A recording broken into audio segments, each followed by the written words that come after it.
ஓய்வு பெற்ற காவல்துறை அமைச்சுப் பணியாளர்கள் சங்கத்தின் 60வது ஆண்டு விழா மற்றும் மாவட்ட பொதுக்குழு கூட்டம். தருமபுரி மாவட்ட தமிழ்நாடு ஓய்வு பெற்ற காவல்துறை அமைச்சுப் பணியாளர்கள் சங்கத்தின் 60வது ஆண்டு விழா மற்றும் மாவட்ட பொதுக்குழு கூட்டம் தருமபுரியில் நடந்தது. இந்த கூட்டத்திற்கு மாவட்ட தலைவர் கண்ணப்பன் தலைமை வகித்தார். முருகன் முன்னிலை வகித்தார். விழாவில் நாகராஜன் வரவேற்று பேசினார். முன்னதாக ஓய்வூதியர்களின் தந்தை DS நகரா, முன்னாள் மாநில தலைவர்கள் சிவவடிவேல், சுந்தரராமன் ஆகியோரின் திருவுருவப்படத்திற்கு மாலை அணிவித்து மலர் தூவி மரியாதை செலுத்தப்பட்டது.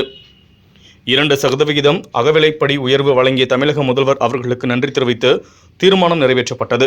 இதையடுத்து விழாவில் கிறிஸ்டோபர், சுப்பிரமணி, நாகராசன், முருகன், முகமது அர்ஷாத், கஜேந்திரன், பரமசிவம், பிரபாகரன் மற்றும் தருமபுரி மாவட்ட தமிழ்நாடு ஓய்வு பெற்ற அலுவலர்கள் சங்கத்தின் மாவட்ட தலைவர் மாணிக்கம், செயலாளர் கந்தசாமி, பொருளாளர் ஜெயபால், மாநில மத்திய செயற்குழு உறுப்பினர்கள் மணி, துணைத் தலைவர் ஜெயபால், வெங்கடேஸ்வரன், பிரச்சார செயலாளர் சையத் பிரதோஷ் ஆகியோர் கலந்து கொண்டு பேசினர்.